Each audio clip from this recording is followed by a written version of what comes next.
Let's make air-fried pork chops.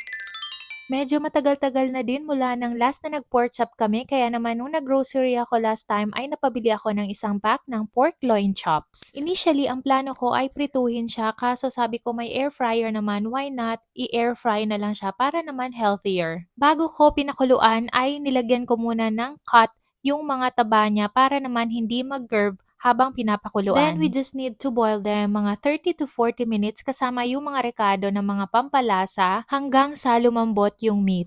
Ang nilagay kong mga rekado ay onion, garlic, peppercorns, salt, and patis. Then, after mapakuluan ay ready na siyang i-air fry. So, sinet ko lang dyan yung air fryer ng 165 degrees Celsius at pinrito ko yung dalawang pork chops ng mga 15 to 16 minutes. Sobrang dali lang nga nitong gawin at sobrang masarap. So I hope you try this recipe and enjoy!